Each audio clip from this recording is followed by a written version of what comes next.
लेकर रहेंगे इंतकाम, कांप रहा पाकिस्तान। नमस्कार, आप देख रहे हैं स्पेशल रिपोर्ट और मैं हूं आपके साथ श्रुति श्रीवास्तव। हाफिज सईद के बेटे तलहा सईद ने आतंकी संगठन लश्कर-ए-तैयबा की कमान संभाल ली है। बड़ी खबर इस वक्त की आपको बता रहे हैं। आतंकी हाफिज सईद का बेटा तलहा सईद अब अपने पिता की भूमिका निभाएगा, जिसकी शुरुआत तलहा सईद ने अपने आतंकी संगठन की नई टीम बनाने के बाद कर दी। बड़े आतंकियों को तलहा सईद ने अपनी टीम में शामिल किया है।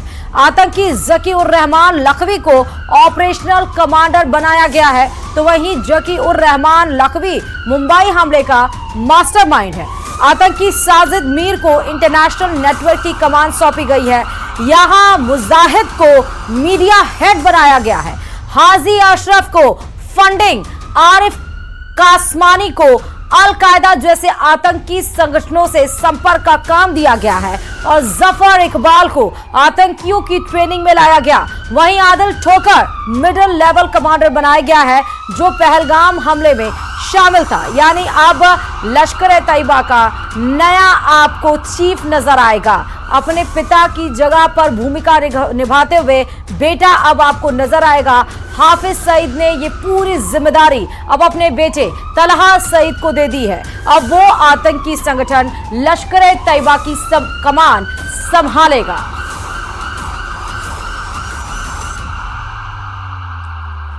पाकिस्तान के रक्षा मंत्री ख्वाजा आसिफ ने एक बार फिर गीदड़ भभकी दी है। सिंधु जल संधि के रद्द होने से बौखलाया पाकिस्तान लगातार गीदड़ भभकी दे रहा है। ख्वाजा आसिफ ने पाकिस्तान के न्यूज चैनल से बात करते हुए कहा कि अगर भारत सिंधु नदी पर निर्माण या कोई जल परियोजना बनाता है तो पाकिस्तान सैन्य कार्रवाई से पीछे नहीं हटेगा, उस पर एक्शन लिया जाएगा।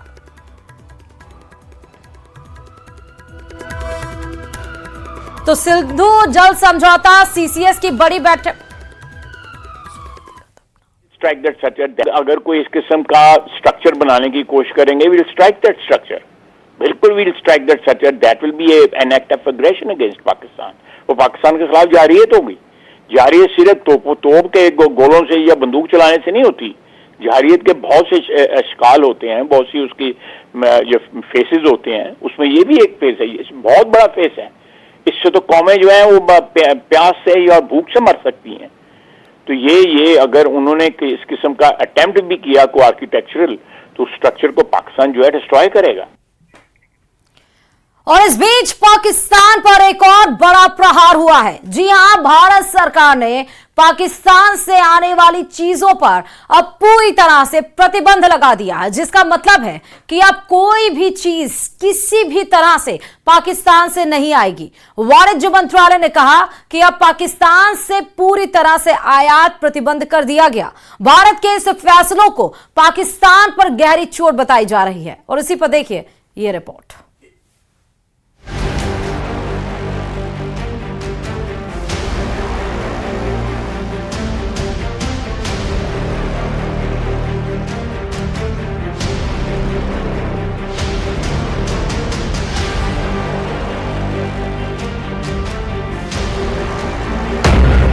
पानी बंद, दाना बंद, दवाई बंद, व्यापार बंद, बॉर्डर बंद, वीजा रद्द, मेडिकल वीजा समाप्त, नागरिकों की वापसी, डिजिटल स्ट्राइक, एयर स्पेस बंद। 22 अप्रैल को पहलगाम में हुए आतंकी हमले का परिणाम पाक को पालने वाले पाकिस्तान को कुछ इस तरह से मिला है। देश की सरकार ने पाकिस्तान पर ऐसे बैन लगा दिए हैं जिससे उसकी कमर टूट जाएगी, उसे एक गहरा आघात लगेगा। पहले पानी की वजह से पाकिस्तान बूंद बूंद को तरसने वाला है, तो अब भारत ने पाकिस्तान से आने वाले सभी सामानों के आयात पर रोक लगा दी है, जिसका मतलब यह है कि अब पाकिस्तान से सीधे या किसी और रास्ते से कोई भी चीज भारत में नहीं लाई जा सकेगी।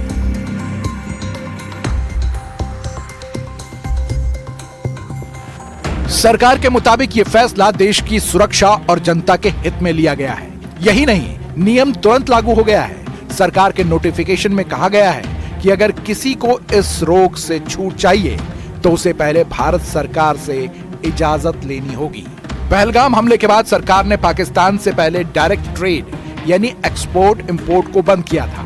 अब सरकार ने इनडायरेक्ट इंपोर्ट भी बंद कर दिया है। ये पाकिस्तान पर गहरी चोट है। भारत का वाणिज्य मंत्रालय उन उत्पादों की सूची तैयार कर रहा है जिन्हें भारत से आयात निर्यात नहीं किया जाएगा। पाकिस्तान को कैसे सजा देनी है, पीएम मोदी पहले ही ऐलान कर चुके हैं कि उसे पहलगाम हमले के बदले कल्पना से बड़ी सजा मिलेगी। और अब पीएम ने आतंकवाद के खिलाफ एक बार फिर से वही बात दोहराई है। फ्रेंड्स, हम एक मत है कि आतंकवाद मानवता के लिए सबसे बड़ा खतरा है।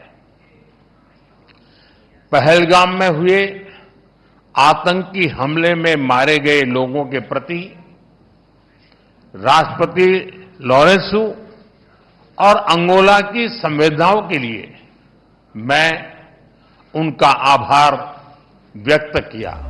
पाकिस्तान में भारत के एक्शन का अंजाम भी दिखने लगा है। पाकिस्तान पर भारत की तरफ से हो रहे चौतरफा प्रहार से वहां हाहाकार मच गया है। वैसे भी पाकिस्तान आर्थिक तंगी से जूझ रहा है। कर्ज, मुद्रास्फीति और आंतरिक अस्थिरता पाकिस्तान को खोखला कर चुकी है। ऊपर से भारत के लगाए प्रतिबंधों से पाकिस्तान की बची खुची अर्थव्यवस्था ध्वस्त होने वाली है। ऐसा इसलिए क्योंकि वो ज्यादातर भारत पर निर्भर है। दोनों देशों के बीच व्यापार प्रतिबंध होने से पहले भारत मुख्य रूप से कपास, केमिकल, फूड प्रोडक्ट्स, दवाइयां और मसाले निर्यात करता था।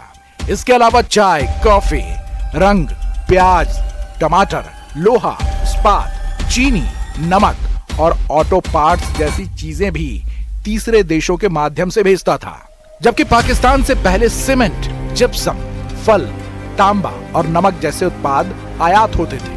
लेकिन 2019 के बाद आयात लगभग शून्य हो गया और 2024 में पाकिस्तान से भारत का आयात मात्र 48 लाख डॉलर रहा। ये सिर्फ जरूरी चीजें जैसे सेंधा नमक और मुल्तानी मिट्टी ही मांगता था। अब यह भी पूरी तरह से बंद हो जाएगा, जिसे पाकिस्तान पर सबसे बड़ा इकोनॉमिक सर्जिकल स्ट्राइक माना जा रहा है। क्योंकि भारत की तरफ से द्विपक्षीय व्यापार रोक देने से पाकिस्तान में महंगाई और बढ़ जाएगी। यहाँ तक कि वहाँ दवा के दामों में भी 10 गुना तक बढ़ोतरी हो जाएगी। इससे पहले भारत की तरफ से सिंधु जल समझौते को रद्द करने से पाकिस्तान में अन्न का संकट गहराने लगेगा, क्योंकि पाकिस्तान की 80% कृषि सिंधु नदी और उसकी सहायक नदियों पर निर्भर है। भारत द्वारा पानी रोकने से सिंधु प्रांत और पंजाब में फसल उत्पादन में 20 से 30% तक की कमी हो सकती है, जिससे खाद्य संकट और महंगाई बढ़ेगी। कराची और लाहौर जैसे शहरों में पीने के पानी की कमी भी गहरा सकती है और पाकिस्तान की पत्ती भी गुल हो सकती है। पहलगाम हमले के बाद भारत के एक्शन से घबराए पाकिस्तान ने भारतीय एयरलाइंस के लिए अपना हवाई क्षेत्र बंद कर दिया था, जिसके बाद भारत ने भी पाकिस्तानी विमानों के रास्ते बंद कर दिए, जिसका असर पाकिस्तान पर खासा देखने को मिलने लगा है। यही नहीं, बंदरगाह पर पाकिस्तानी जहाजों को भी बैन कर दिया गया है। इसके साथ ही भारत ने पाकिस्तान पर डिजिटल स्ट्राइक भी की। पाकिस्तान के यूट्यूब चैनल और सोशल मीडिया अकाउंट को ब्लॉक कर दिया गया है।